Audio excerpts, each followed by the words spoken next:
Yo, what is up, ladies and gentlemen? It's your boy, Professor MumboElite. You know, we went to school and got a degree in League SBCs with our master's degree in Libertadores Sciences. We're going to put that information together in this video to show you an advanced Libertadores grind. So if you do enjoy, feel free to smack that like button. Comment down below if you think this is a good idea. This took a lot of work to put together, and I'm willing to do this for future videos as well. If you guys want more of a layout so you don't necessarily have to keep coming back to a long video, you can just look at the Google Doc and get an idea of what these steps are, and also too, any updates we can also put at the end. So if you've never seen a Libertadores League SBC before, I'm going to link the first video down below, but I'm also going to link this Google Doc so you have access to it. That being said, smack the like button, subscribe if you're new.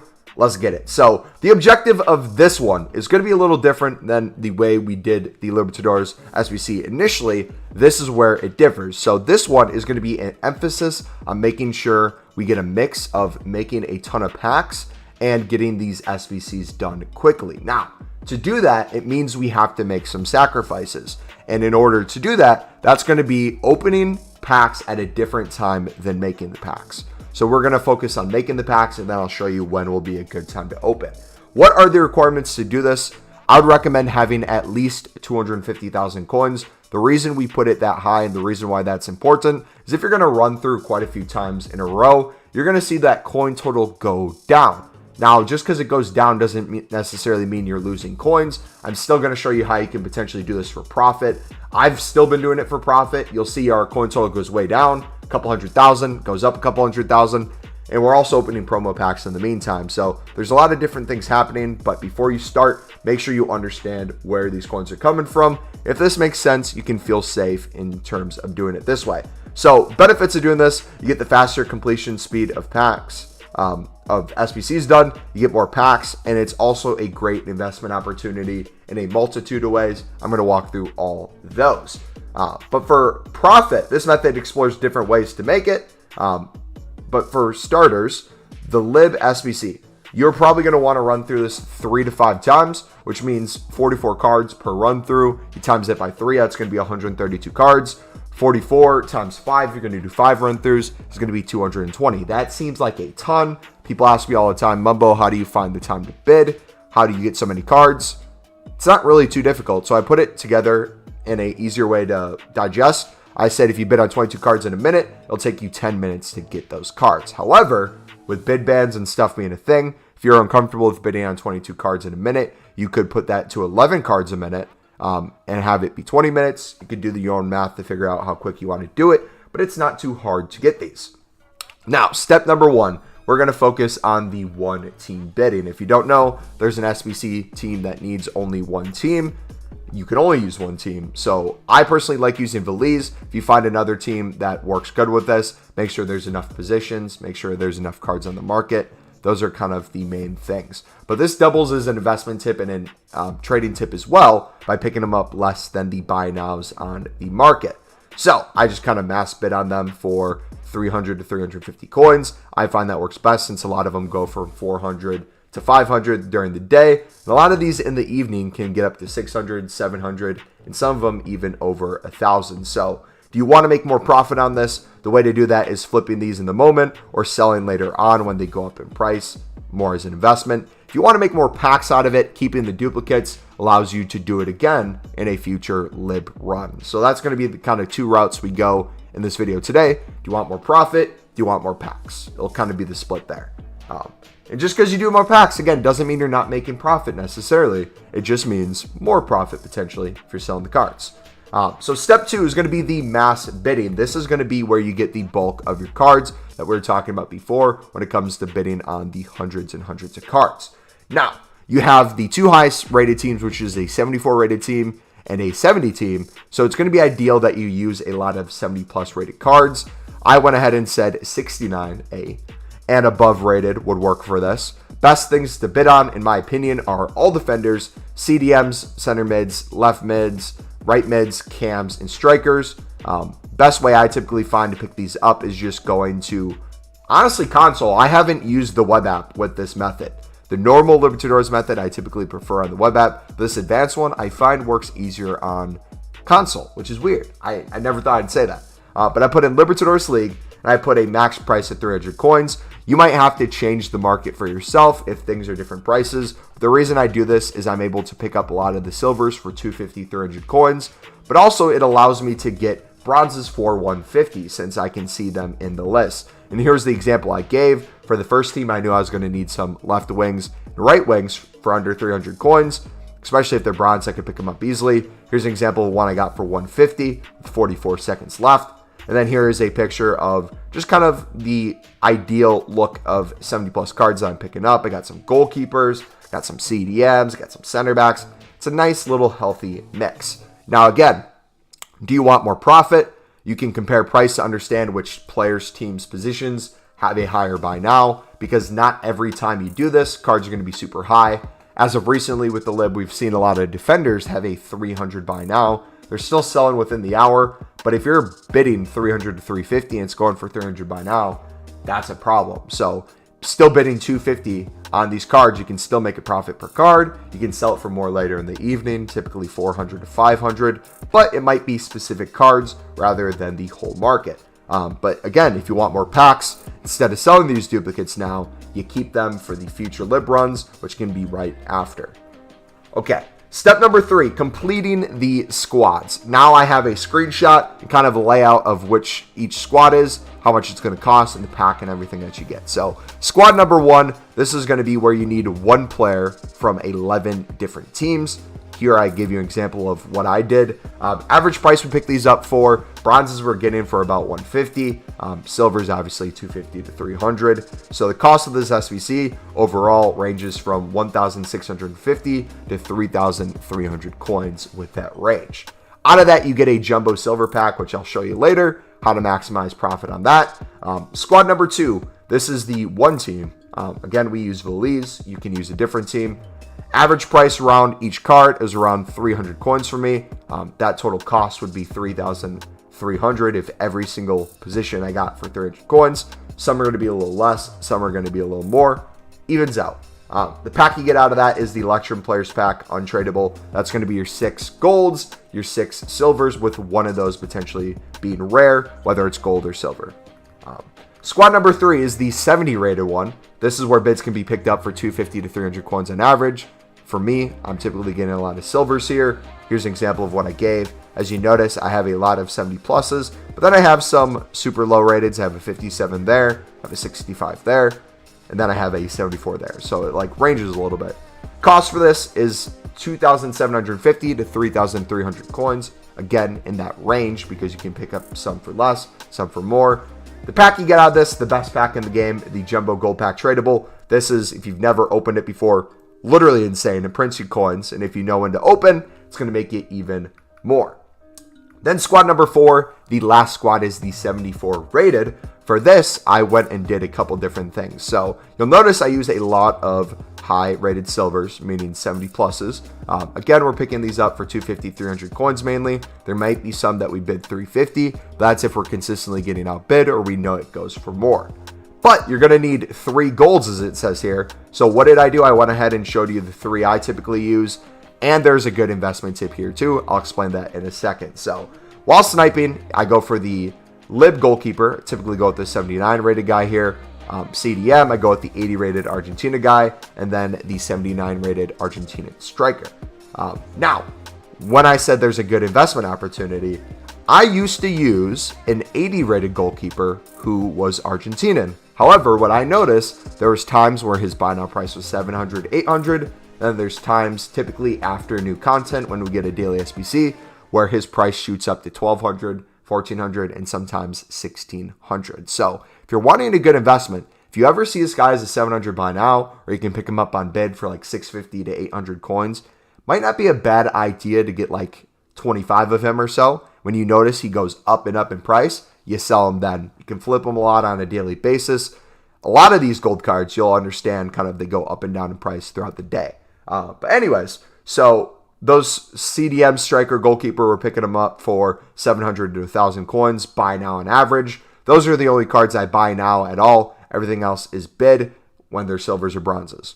So the cost for that, it's going to be 2,000 to 2,400 for the silvers and the 8 positions. And then for the 3 golds, again, 2,100 coins if it's going to be 700 coins a piece, or 3,000 if you're getting them each for 1,000, which brings the total of this to 4,100 or 5,400 coins, somewhere in that range, and you get a gold players pack untradeable out of it. Now, as you guys probably know, you get a rare mixed players pack at the end too. This gives you an 81 plus guarantee, gives you 4 rare golds, 4 rare silvers, and 4 rare bronzes. So the total cost of the SBC is going to be 11,800 coins to 15,300 coins. And keep in mind, this is before you even sell anything, flip any duplicates, open any packs. This is just going to be kind of the set cost. Keep it cheap. To keep it cheap, again, avoid buy nows as much as possible. Just stick to bidding because you're getting it less than the market price. Now, this is where the more profit comes in. If you're wanting to make sure you're still making profit on that, getting those coins and some back, this is where we kind of differ from what we've done in the past. So I'm going to kind of run through this, but I'm not going to read word for word. This is where the method, in my opinion, goes a bunch of different directions. You can pick whichever way you want to go. I know some people really want to make that profit still. Some people don't care as much. Some people just want more packs. It is what it is at this point. So first question you got to ask yourself is, are you done with the SBC? If so, this would be the time where you sell the duplicates, typically waiting until later in the day. A lot of time it's when it's later UK. There's going to be less cards on the market, less people on the market. Typically, there's still some demand for SBC cards. That's when I find, especially overnight, selling those cards. List them. If they don't sell, relist them, maybe put it out for a little less, get profit on those duplicates. And then also too, if you wanted to, you could take all those cards that you stored in your club from the lid. If you want to sell each and every single last one of them, if that's important to you, feel free to do so. You can always come back later, mass bid on them all over again. Now, want to maximize the tradable pack profit when you do this, we have a couple different packs. So we have the Jumbo Silver pack that's tradable. We have the Jumbo Gold. Let's cover the Jumbo Silver first. For this one, I typically would want to hold on to these until certain things happen. Sometimes that's a daily SBC where you see rare silvers, no matter what it is up in price. Last week or a couple weeks ago, we had a time on the market where every top nation was 2,000 plus coins. That was a silver rare. So if you notice that, that would be a good time to open those packs. There's also times in the market where every single silver common is going for 200 plus by now. I remember a time a couple weeks ago where everything was 300 plus, where you might have had a lot of cards that weren't even selling for 200 in the past. Maybe quick sold it for like 98 coins. This would be one of those times where you open those up when you notice cards are high and you get profit in terms of doing so. However, doing that opens up another route. Because you won't have as many cards in your club, tradable or untradeable, because you're saving more things as packs as an investment, it gives you the space to invest in cards in your club. What I would do with this is I'd recommend picking up top nation silver rares when you notice they're low for 200 coins, or not 200, 250 coins. If you want to bid 300, you can. Typically doing this is not only a good investment, like we said before, a lot of times these could go to 1,000 plus, 2,000 plus. It is also a good indicator to see where the market's at. So if you notice silver rares are up by checking some of them in your club, you might want to rip open a couple packs and kind of see for yourself. So that would be kind of an investment tip for you guys, is focus on investing in tradable cards rather than having your tradable packs and untradeable packs taking up a lot of space in your club. It's a new form of investing. I'm calling it pack investing. You're going to make a bunch of packs and then you're going to be opening them later. Also too, with the packs, there's a lot of things people don't realize sell. So contracts in general, common ones might be hard to sell. Rare ones still do sell, but you got to list them in bulk. So if you have rare contracts, whether that be player or manager, I'd recommend listing them in bulk before you go to bed. See how many sold in the morning. Whatever didn't sell, relist it. Keep doing that throughout the day. Doesn't seem like it's going to be a lot of coins, but I'm telling you, dudes, it adds up over time, especially when you have hundreds upon hundreds when you do this. Also, too, you have kits, you have badges. A lot of these things can be really good value, so make sure you're comparing price. It's typically easier on the web app or companion app for a lot of these items. Doing that, you'll notice some kits go for 1,000 plus. You notice some badges go for like 500 or 1,000 coins. It's way more than just discarding duplicates and getting just like 100 coins from it. You get a lot more profit over time. Now, going to the Jumbo Gold pack, similar thing. But this one, I would argue, is where you make your huge money. A lot of times, you end up making more coins on this pack alone to cover the whole cost of the SBC. And if you've ever done the lib before, this might sound crazy, but if you've done it before, you know this is literally the moneymaker. So how do you maximize profit on these? I would typically open these after daily SBCs when you notice rare golds or common golds are up. There's times where you'll see top nations, especially if it's like a 78 rating and above. It might all be like 800 plus coins. So I typically find those are the best times to sell and the best times to open your jumbo gold packs. Now, what would kind of be my recommendation when it comes to pricing this stuff? Typically for me, I wouldn't like to sell common gold cards unless I can get 600 coins for them. You've seen me do this throughout streams during the week, is if I open a pack and I say it's less than 600 coins, I just store it in the club. But if it's more than 600, I typically will just take the profit at that point.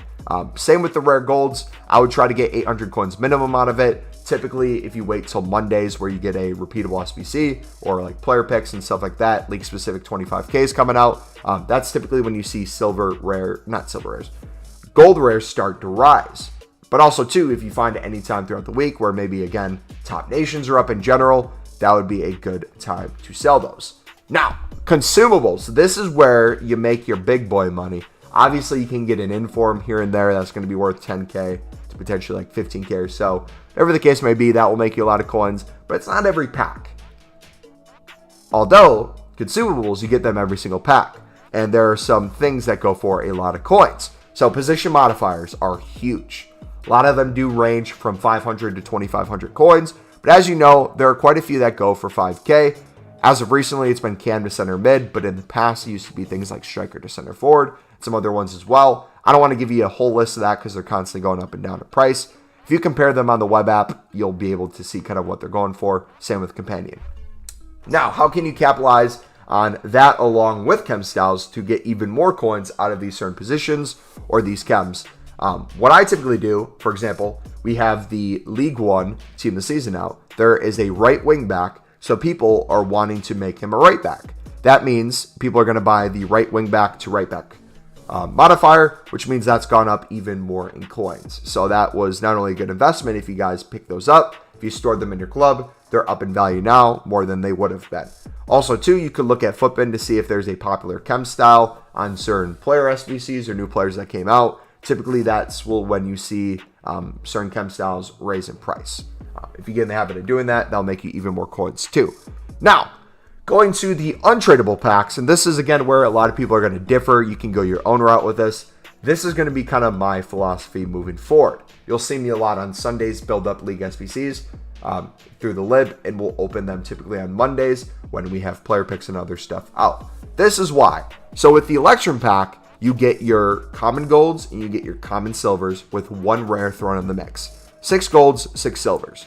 The reason why this is so important to the grind and why I would hold till Mondays to open these is you're going to get a lot of duplicates, a lot of untradeable duplicates. The gold commons, you have 2 options. You can put them into a gold upgrade to get some more rare golds, or you can put the common golds into things like the player picks. You can put them into daily SBCs, marquee matchups, where you could potentially get even more packs. Some of them might be tradable. That's a really good way to go. But with the silvers, a lot of those, depending on what you're doing, might not have a lot of untradeable value. If you're one person who wants to do league SBCs other than the lib, you could keep the league SBCs you want to do and put those in the SBC yourself rather than putting them into upgrade packs. But for me, since I only do the lib, I send every silver untradeable that's a common into a silver upgrade, which gets me more common golds. I find, again, that works really well if I'm trying to build repeatable SBCs. And it keeps my focus on just the lib and just whatever repeatables SBCs are out, rather than doing the lib into this SBC, to this league SBC, into this. I got to save this, that. It makes it a lot simpler to just have that train of thought. So yeah, going to the gold players pack, essentially the same thing, but also too, untradeable cards, even though you can't sell them on the market, you can still use them when they're important. So same thing with the gold players pack. I typically would open them on Mondays. However, with this one, there is kind of a different time you can open this too. I find if there's a really good flash SBC, like we've been seeing some really good flash SBCs recently from EA, or if you see there's a really good marquee matchups, if you want to open some of these packs, get some untradeable cards in your club, That way you can put these untradeable cards into that SBC to get yourself more packs. Again, some of them might be tradable, especially marquee matchups. They typically always are tradable. That is going to be another way to get some even more coins, and you can pack something crazy out of it, right? It'll get you even more profit doing this SBC. Then for the final pack, this is the rare mix. This is probably, besides the jumbo gold pack, people's favorite because it's the guaranteed 81 plus. It's not as good as the rare Electrum, in my opinion, that you can get from the MLS and other leagues. This one only gives you 4 rare golds compared to the rare Electrum, where you get 6 rare golds and it's an 82 plus with also 6 rare silvers. This one is broken up into 4 rare golds, 4 rare silvers, 4 rare bronzes. However, this has a lot of value to it too that people, I think, are starting to realize. But if you don't realize, let me kind of break it down. So at the bronzes and silvers, you can put these in the first 2 teams of the Icon SBCs. First one's a full bronze rare team. You get that done, sweet. Second one's a whole silver rare team. You get that done with untradables, sweet. Both of those will give you a gold players pack, or not gold players pack, a 2 gold rare players pack tradable. So you get 2 rare gold players. You can pack something crazy out of that. If not, you have some more coins, again, from untradeable cards. Now, the thing is, you might notice some flash SBCs that require a high amount of chem, but not a super high rating, which means top nations are going to be huge. And like we talked about before, up above, there might be times where top nations are going 2,000 plus coins a card. Instead of buying these from the market, if you're keeping your top nations from your untradeable silver rares, this can be a really good time of putting these in the flash SBCs, daily SBCs, whatever they may be, to not only save you the coins from having to buy those on the market, you're essentially doing the SBC for free, and then whatever tradable pack you get out of it, you can count that as profit towards the SBC since you're using cards that you got from the SBC to fund it. But yeah, that is essentially what I have so far, dudes. I find that is the best. Again, on Sundays, I'm going to spend a lot of time building up these packs and then opening them more on Mondays. If you're someone who wants to open your packs, again, right when you do them, if you're wanting to make it, you can come up with your own method. If you're wanting to do buy now instead of bid, up to you. It's not necessarily the way I would do it, but this way I find is going to be really good over time, especially when it comes to using duplicates, using the one that's in your club and being able to store the duplicate you have, especially with the one team. I find that becomes a really big deal the more I run through this. If you guys have any questions, feel free to leave them in the comments below. Like I said, this will be available for you guys in the description. And also, too, we'll have an update section at the bottom. If we do make any changes to the SBC or any additions, we will put it there. But again, let me know if you'd like to see this for more League SBCs in the future. I don't know if me personally would make one for FIFA 22, but I definitely, when FIFA 23 or Foot 23, whatever they're going to call it, whatever the name is, if they have League SBCs again in there, I will for sure make a guide for all the League SBCs that I'm doing. But if there's some people in the community who maybe want to make their own guide and share it with us, feel free to do so as well. But yeah, that's going to be it for the video. Thank you guys for watching. Hopefully you did enjoy. This was the advanced Libertadores Grind. And hopefully it pays off for you dudes. I'll catch you next time. It's been your boy MumboElite. I'm out. God bless.